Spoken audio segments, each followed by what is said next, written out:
Stop everything for a moment. If you own Iraqi Dinar, this update is for you. Today, January 22nd, 2026, we have a clear, government-backed development that shifts the conversation away from rumors and into verifiable action. In the next few minutes, I'll explain exactly what the Treasury's recent approval means, why it matters right now, and what practical steps Dinar holders should take today to protect their positions and prepare for what may come next. I'll keep this simple, plain English, no confusing financial jargon. I'll also give you a clear checklist you can use immediately.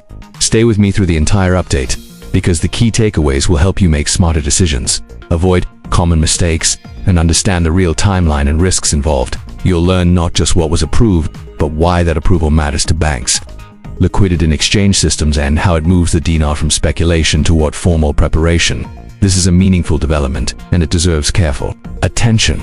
Let's start by clearly explaining what Treasury approval actually signals. When a country's Treasury formally approves a financial action tied to currency procedures, it usually means that multiple parts of the financial system have already coordinated behind the scenes.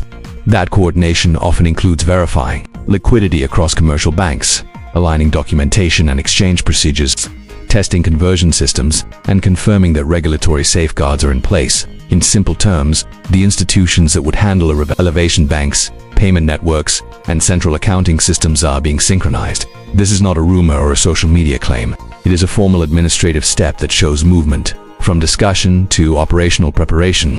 That distinction matters because it narrows the gap between speculation and an organized process, capable of recognizing value in a controlled and regulated way, if and when further economic and political steps align. Now let's simplify the technical side so it's useful. Treasury approval typically triggers a checklist, confirming liquidity availability, enabling bank systems to handle large exchange volumes, standardizing documentation requirements, and setting transaction thresholds and reporting rules. Each of these must be tested before any large-scale currency event can occur. Think of it like preparing an airport for a new international route. Runways must be inspected, air traffic control trained, systems updated, and gates assigned. Until all of that is done, flights don't take off. Treasury approval is like the aviation authority confirming that inspections are complete and testing can begin.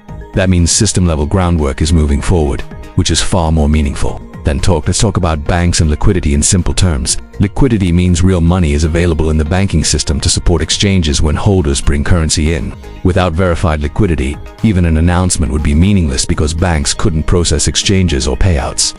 Treasury approval suggests that liquidity checks are complete or in final verification. Banks can now align internal systems, set limits, and prepare verification procedures.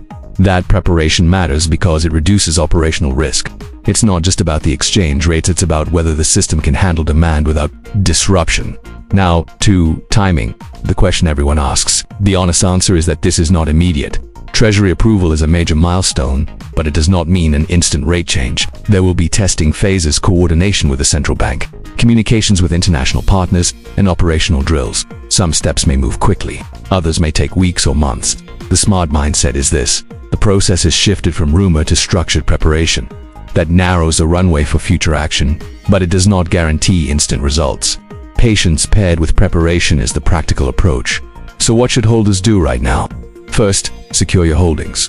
Make sure accounts holding dinar are verified and with reputable institutions. If you hold physical notes, understand the official custody and documentation requirements. Second, document everything: account statements, purchase receipts, identification, and bank correspondence.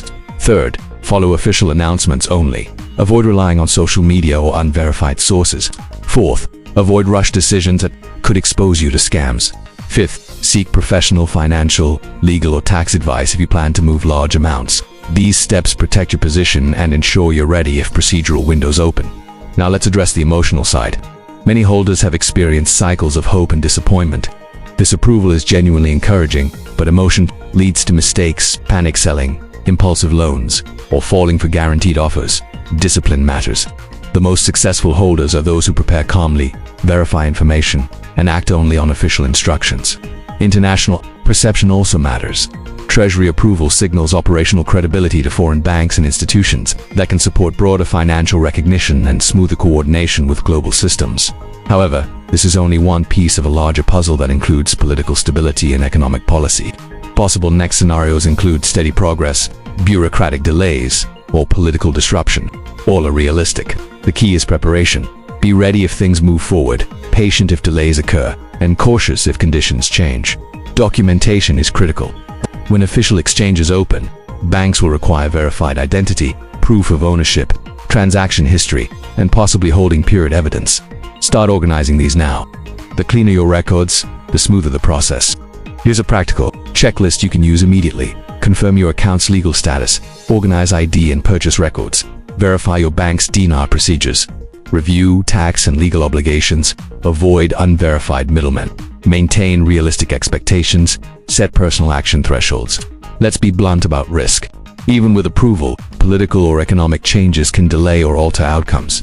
Scammers will increase activity. Never share credentials, never pay upfront fees, and never trust private promises without official confirmation. It's also important to understand the difference between the Treasury and the central bank. Treasury approval aligns fiscal and operational readiness. The central bank ultimately defines rates and exchange mechanisms. Both must work together, and future central bank communications will be essential. Expect increased online noise and misinformation. Your defense is official. Sources only government releases, central bank notices, and reputable financial institutions. Long-term, if conditions align, this process could improve confidence in market integration. But economic normalization takes time. Think short-term readiness and long-term perspective.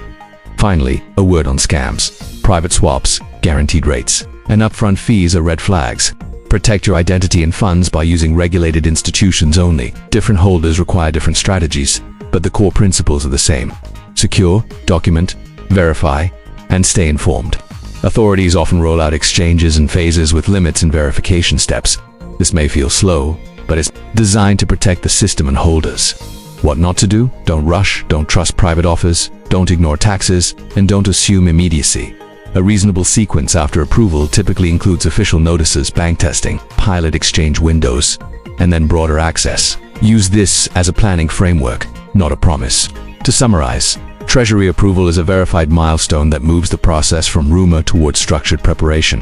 It aligns banks, confirms liquidity checks, and lays the groundwork for future steps. Your role is to prepare responsibly, avoid risk, and stay informed.